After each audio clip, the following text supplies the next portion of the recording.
ஏய் விவேக் எக்ஸ்பிரஸை பற்றி சொல்லு.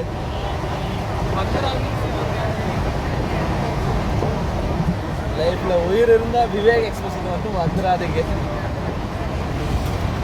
Very best. இது மட்டும் தெரியாமல் இந்த ட்ரெயினில் ஏறவே ஏறாதீங்க காய்ஸ். ஏன்னா நாங்கள் செஞ்ச மாதிரி தப்பு யாருமே பண்ணாதீங்க. ஸோ நாம் கோயம்புத்தூர் டு உடுப்பி பார்ட் 1 பார்க்க போகிறோம். நைட்டு ட்ரெயின் ஜேர்னின்னும் போது நம்ம சொல்லவா வேணும், நம்ம மனசுக்கு என்ன தான் வரும். ஸோ அதே தான் வாரணமாயிரம் எல்லாம் கனவு கண்டு போனோம், ஆனால் நடந்தது. நீ எங்க இருந்தாலும் உன்னை தேடி வருவேன். I'll come into your life, Meghna, and I'll sweep you off your feet. Yeah, Yeah. we'll see. So இதெல்லாம் மனசில் நாங்கள் ட்ரெயின் ஏறினோம். ஆனால் எங்களுக்கு ட்ரெயினுக்குள்ளே தான் சர்ப்ரைஸே இருந்துச்சு. ஸோ உள்ளே என்ட்ராகும்போது ஃபுல்லாக ஸ்லீப்பரில் ஃபுல்லாக ஆளுங்களாக இருந்துச்சு. நான் என்ன பார்த்தா ஜன்னல் கம்பார்ட்மெண்ட் மாதிரி இருந்துச்சு. ஃபுல்லாக வடக்கன்ஸு ஃபுல்லாக ஏறி இருந்தாங்க. ஸோ அதுவும் என்னோடய சீட்டில் எல்லாம் பார்த்தோன்னா 3 பேர் படுத்திருந்தாங்க. ஸோ நான் இது என்னோடய சீட்டுன்னு சொன்னதும் அவங்க மூஞ்சியை பார்க்கணும்.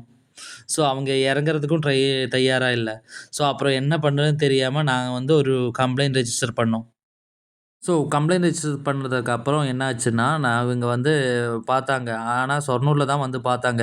ஸோ அதுக்கப்புறம் இவங்க எல்லாரையும் எழுப்பி விட்டுட்டு போயிட்டாங்க. இந்த வடக்கன் சும்மா இருப்பாங்களா இவங்க போனதுக்கப்புறம். அதுக்கப்புறம் இவங்க இப்போ குட்கா, பான் மசாலான்னு, பீடின்னு சொல்லி இவங்க கோச்சுக்குள்ளேயே அடிக்க ஆரம்பிச்சுட்டாங்க. ஸோ அதுக்கப்புறம் அவ்வளோதான். ஸோ இதுக்கு பாத்ரூம் பக்கமே போக முடியாது. ஸோ அதுதான் எங்களோட ஃபஸ்ட்டு உடுப்பி ஜர்னி. ஸோ ஃபஸ்ட்டே எங்களுக்கு மூடு போச்சு. ஸோ அதுக்கப்புறம் உடுப்பி ரீச் ஆனதுக்கு ஸோ உடுப்பியில் எங்கெல்லாம் போனோம், எங்கெல்லாம் சுற்றினோம், என்னெல்லாம் சாப்பிட்டோம் எல்லாம் அப்கமிங் வ்ளாக்ஸில் பார்க்கலாம். ஸோ ஒரே ஒரு சஜஷன், லேடிஸ் ஒரு வயசானவங்க இருந்தால் தயவு செஞ்சு இந்த ட்ரெயினில் ஸ்கிப் பண்ணிக்கோங்க. So keep in touch.